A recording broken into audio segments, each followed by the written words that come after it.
কবিতাৰ শিৰোনাম চিনাকি সেই মিঠা হাঁহিটি। কবি প্ৰেম বৈষ্ণৱ। হিম চেঁচা এজাক সমীৰে মোৰ কাণে কাণে কৈ গ'ল তোমাৰ উপস্থিতিৰ বতৰা। সকলো বাধা নেওচি তোমাৰ কাষলৈ বুলি লগে লগেই গুচি আহিছিলোঁ।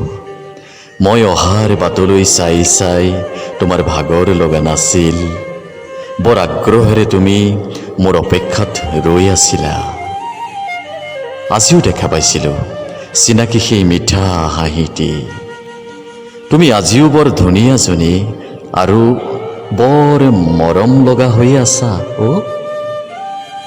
যিটো মিচিকীয়া হাঁহি আৰু যিটো চাৱনিত মই পমি গৈছিলোঁ, আজিও স্পষ্ট ৰূপত দেখা পাইছিলোঁ।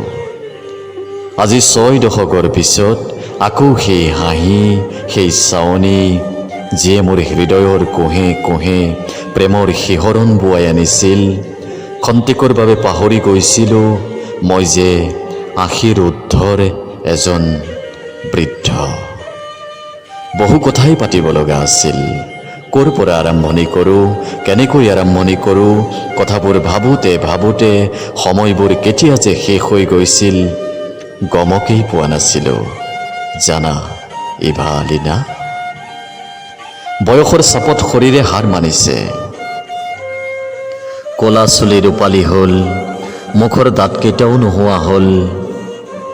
স্মৃতিশক্তি হ্ৰাস পোৱাৰ দৰে দৃষ্টিশক্তিও বহুগুণে হ্ৰাস হ'ল।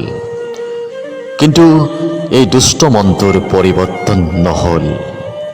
আধুনিক প্ৰেমিক প্ৰেমিকাৰ দৰে শূন্য দূৰত্বৰ পৰা বিভিন্ন ভংগীমাত তোমাৰ সৈতে চেলফি উঠিবলৈ বৰ মন গৈছিল। তোমাক অকণমান চুই চাবলৈ, তোমাৰ মৰমৰ গভীৰতাত আকৌ এবাৰ বিলীন হ'বলৈ বৰ মন গৈছিল। এই অবুজ মনটো বৰ চঞ্চল। সি একো কথাই বুজিব নিবিচাৰে, কোনো কথাই শুনিব নিবিচাৰে। অবুজ হৃদয়ে বিচাৰে কেৱল চিনাকি সেই মিঠা হাঁহিটি, চিনাকি সেই মিঠা হাঁহিটি।